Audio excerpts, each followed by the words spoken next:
now we have so many more options, but that means we can probably find a better option than we could before.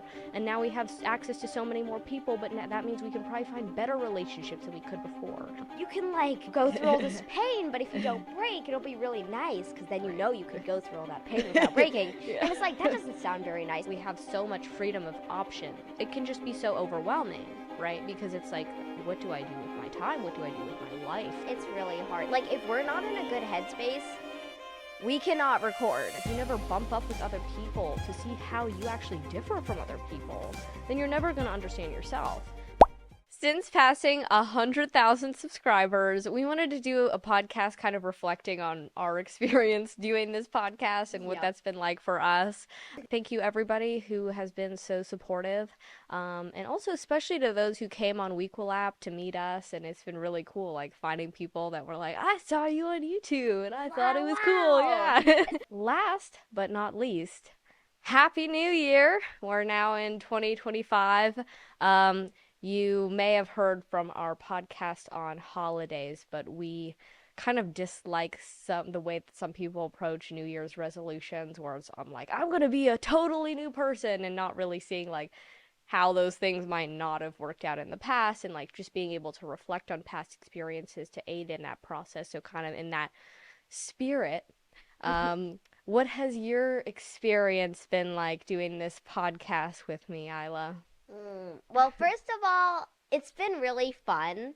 Like, we haven't really done anything like this before. Like, what I mean by that is we've done podcasts before, but we haven't really done podcasts like that we've actually, like, kept, consistent with it and, like... Actually trying to, like, make it really like, cool. Wow, yeah. what a new idea. Right. But it's still been really relaxing and fun because I'm just talking to you. Yeah. And nice thing about that is since you're my sister and we talk a lot, then it's like, it's not like this new scary thing, but we've been able to share our ideas with the world. So that's been really, really fun. I think a main part of that comes from our relationship specifically.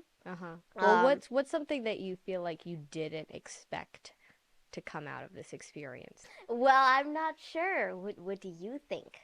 I think that before we were collaborating because like you were CEO of the school and I was CEO of the app and we still are, but we was kind of like, and we were collaborating because there's a lot of things connected between the two, but it was still kind of like a bit more independent than I kind of realized. Yeah, we still collaborate a ton, but we're collaborating so much, like so much, like for every single part of this podcast. Except maybe you setting up the cameras. We have to be working together to make it work and to make it good. I think it's good. Yeah.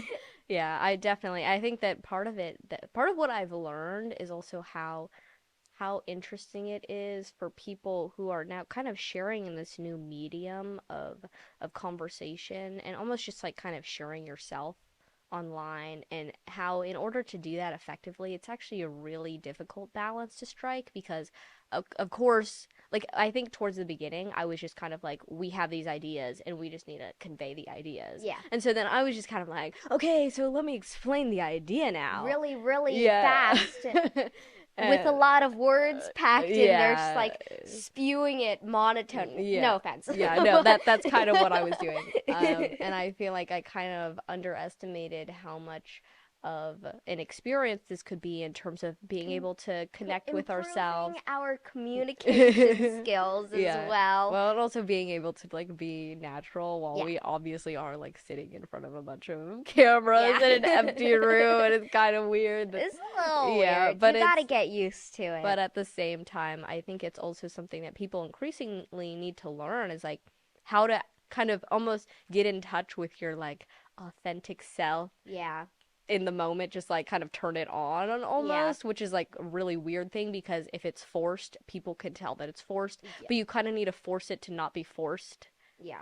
When you start recording, really which is really hard. But I think it's really hard. Like if we're not in a good headspace, we cannot record. Yeah. And I think that's like, it's sort of like, it's really weird it's not the easiest thing to sometimes have to like try and force yourself to be comfortable or force yourself to be creative. Yeah. And sometimes you can't do that. Sometimes you just gotta take a deep breath, step away for a few minutes, and come back. Yeah. But that's a really important skill to learn, like you were saying. And I think we've gotten pretty good at it, I'd say. One thing that I noticed when we first started doing the podcast is that it was a bumpy ride, sort of, in the sense that it was because we hadn't worked. It's just like, get ready for a bumpy ride. It's going to be a bumpy ride. Get ready for a bumpy ride. It's like, but it's kind of where I think it revealed a lot of things in terms of just how difficult it is for two people to try to collaborate. But also, I feel like it kind of challenges how some people think about what the goal of relationships are. In terms of, if a relationship, if let's say I have relationship A and relationship B, and relationship A is 95% of the time not in conflict, but 5% of the time there's conflict. And relationship B has conflict maybe instead 15% of the time. Yeah. Right? Generally, the conception is like, relationship A is better, right? There's less conflict. Yeah. But I feel like what I kind of saw is that before our conflict level was like really, really low. It might have been like 2% or something like that, right? Before. Yeah. That sounds And about then right. and then maybe when we started doing the podcast, it was like 5%, 10%, something like that. It was 10%. 10%. Okay, so then it literally went up 5 times more than before. I think right? it depends on how you characterize conflict. Yeah, that's true. Because there was definitely friction. Yeah. There was friction. To anyone who has a sibling, you know that no matter to anyone what, there's that has a going to be meaningful working relationship, because I feel like that was way more of what it was versus just the fact that because we were siblings before, and it was 2%, and then we were like, it was a meaningful working relationship more than it was a sibling relationship in some ways, and then the conflict level rose like super, like a lot, right? Well, and, that depends. Or friction level, any. I think it's kind of complicated. I think generally, if you're starting from a base of there's no point to the relationship other than you have to stay with each other because you're not 18 yet and you can't legally move out of the house, right? Then you're going to find reasons to just be upset with each other. But when you add a working relationship on top of that, suddenly you have a reason not to be upset with each other. Yeah. But then there's another layer of you're working with each other so much and collaborating so much that conflict is inevitable. Right. Friction is inevitable. And I think that's the part we're at right now. And obviously it's going to depend on what we're talking about. I would say, okay, so if you're talking about like, okay, let's say a chart of our conflict level over time as a relationship, I guess, right? It's like 2%. Maybe when we were younger it was higher, and then it went down like pretty dramatically. Like maybe you want to confirm like how young you're talking here. Maybe from the time I was like 10 to 6 months ago before we started the podcast. It was like consistently 10 when you started WEquil School. Yeah. Okay. And you were 7 at the beginning of the pandemic, because that's when we kind of started that working relationship. Yeah. So that it was like 2%, maybe going between 2 and 5%, just kind of depending on the situation. But I think then it just like skyrocketed to 10% when we started like really meaningfully working together, right? But now I feel like since then it's kind of come down. And I feel like what this when we first started when we first started the podcast, it was definitely high because we'd never done something like that before. But then you get better, so then it goes down. Yeah, and so I think that what this kind of, if I were to say like how valuable is our relationship or how good is our relationship now compared to 6 months ago or 7 months ago or a year ago, I would say like it's way better.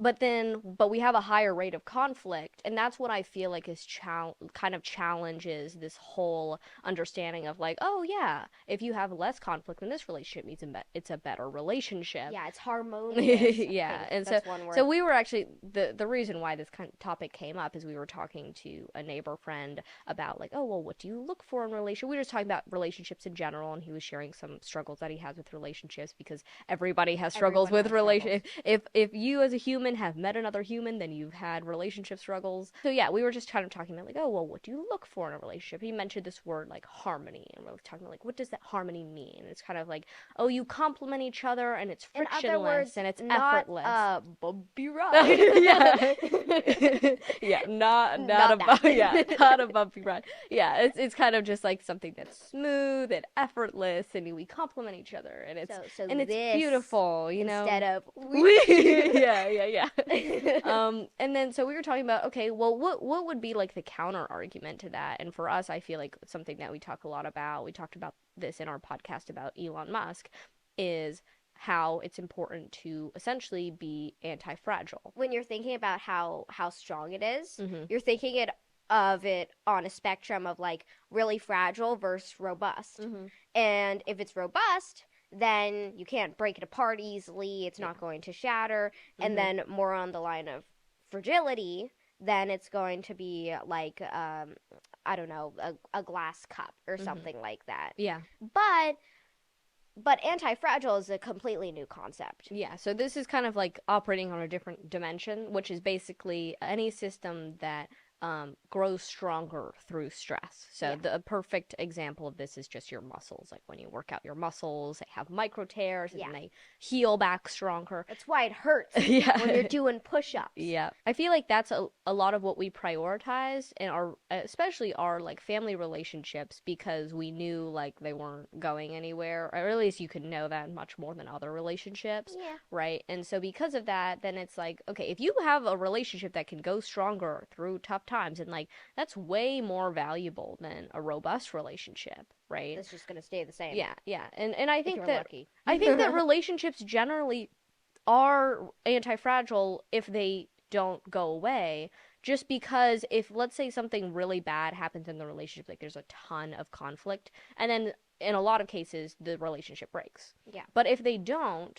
then you know that you can go through that degree of conflict without breaking. Yeah. Right? And so I think that just generally in human psychology, it's always going to be anti-fragile in that way. Yeah, but when you're talking about it like that, like the pain, it sounds really painful. Like, oh, you can like, you know, go through all this pain, but if you don't break, it'll be really nice, because then you know you could go through all that pain without breaking. And it's like, that doesn't sound very nice. I think it's like conflict, but also I think I like the word friction, because it's usually not comfortable, but it's still not like obviously painful. Like having sometimes it's painful. Well, yeah, but like having discussions like this, like deep conversations that are uncomfortable, sometimes it's painful. Yeah. But it just needs.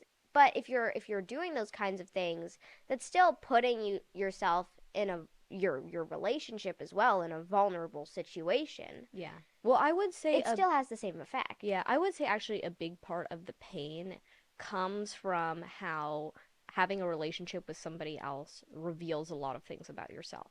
Because if you're just only being by yourself, you're just like, there's nothing to kind of bump up against to kind of even everything's a bumpy ride with relationships apparently. But there's nothing that you can like come in contact with to even show you who you are. Yeah. To even show you, I have this boundary. Yeah. Or I have this opinion, right? Because sometimes it's like you won't even realize that you have an opinion until you realize somebody else has a different opinion, and then you're like, oh geez, like no, that's not who I am. Oh no. Right? And so I feel like that's actually a really important thing, but also the reason why it can be so difficult is because while you're like discovering somebody else and engaging with somebody else, you're discovering yourself, and maybe you're discovering some ugly parts of yourself, right? Yep. Maybe you're discovering we all things have that those. yeah, maybe you're discovering something that you didn't know about, right? And that can be really scary, and it can be confusing, but I also think that's why relationships are so incredibly important. And also to be able to do it in a meaningful way, because if you're just like sitting next to somebody else and watching a football game and that's the extent of your relationship, there's nothing there that's like It's a very there's specific example. there's no bumpiness there, right? Yeah. We need to Well, I mean, insert some it bumpiness in order for depends. I that. think that's what makes the difference between a meaningful relationship and a shallow one. Mhm. Is like, okay, if you're doing things that put you in a vulnerable situation, then it's going to be more meaningful because you're discovering things about yourself, and you're also discovering things about the other person, and that's going to build that strength. That's an anti-fragile relationship if it keeps up. Yeah. But if you're not exposing any of that vulnerability, then none of that happens, right? Mhm. Like you were saying, you're just sitting watching a football game, or like other Yeah, things that right. there are other things that Yeah, don't, there are other things expose too. Yeah. vulnerability. Like you might think you have a lot of deep relationships, Mhm. but like think of the last time you had a vulnerable, conversation or deep conversation that maybe you were uncomfortable with like your best friend or something like that. Yeah. Your mom, your dad. Like I can't speak for everyone. This is just me assuming. I probably wrong in a lot of cases, but you got to think about that yourself, and you might be surprised. Yeah. Yeah, and I think that a necessary component of being able to actually have the incentive to try to share yourself vulnerably is like actually having a goal for that relationship. I feel like we talk so much about having goal-oriented relationships and how that makes it meaningful, but I feel like this actually kind of uncovers as to why a goal is necessary for meaning, is because if there's no goal outside of just having a pleasant time with this person, then of course you're going to just try to minimize conflict. Of course you're going to be like, I want it to be harmonious. I want it to feel good. Yeah. Right? Because of course, like I think that humans generally, when they don't have a goal, then their goal is just by default try to maximize happiness, right? Because just that's just kind of right. I was like, oh yeah, of course, right. So, but I feel like that's why it's so important to actually have a goal in your relationships, because like there's no reason for you to dive deeper with that person when it's generally going to uncover some ugly things about you and the other person. Yeah. Right? Like that's just a necessary part of being vulnerable and having that deep connection with another person. There's going to be friction and uncomfortable situations that comes out from that. And that's why I think it's so important, is because you need to have a goal that forces you to do that with other people. Right, because I think that that's a big reason why, people will struggle with understanding who they are, and struggle with even knowing like what are my opinions, what do I want, right? And that's because if you never bump up with other people to see how you actually differ from other people, then you're never going to understand yourself. And I feel like this actually, I'm kind of like having this epiphany right in the moment of like, that's why you need a goal in order for it to be meaningful. That's why you need a goal in your relationships, for you to discover yourself. And when you have a goal, you're going to be learning a lot of things. Well, for us, we were learning a ton of things than like a lot of relationships, even those that were having a goal, because we're working together to learn about AI and Evolve and holidays and so many discussions. So many discussions. And like preparing and like arguments. Not really arguments, but more like friction. Bumpiness. And it's like, it wasn't always like feeling great in the moment. Like Sumay said this thing about AI that I don't agree with. She's not listening to me, and she's really drained right now, so I can't talk to her about it. But then I'm just sitting here with all these emotions about AI and Evolve. It's like, that might not sound very relatable to other people, but it's still friction. Yeah. But like, that's what creates really deep conversations and really deep relationships, and that I think makes the whole bumpy ride worth it. Yeah, and I do think this is why it's so much of like what we're also trying to do is helping people to identify a goal, because that's so hard. You know, before the internet revolution and before, we had all of these options, right? We had all this freedom, but it's like, okay, you can have freedom, but if like the only way you can make a living for your family is by growing like wheat on a farm, Like, then like is that really freedom in some sense, right? Because there's just severely lacking of optionality, right? And I feel like now we have so much freedom of options that it can just be so overwhelming, right? Because it's like, what do I do with my time? What do I do with my life? And I think that that's a big reason why meaningful relationships have also been deteriorating, is that it's really hard for people to understand their own goals. And if that's difficult, how do you discover a goal with another person, right? mm-hmm. That's even harder.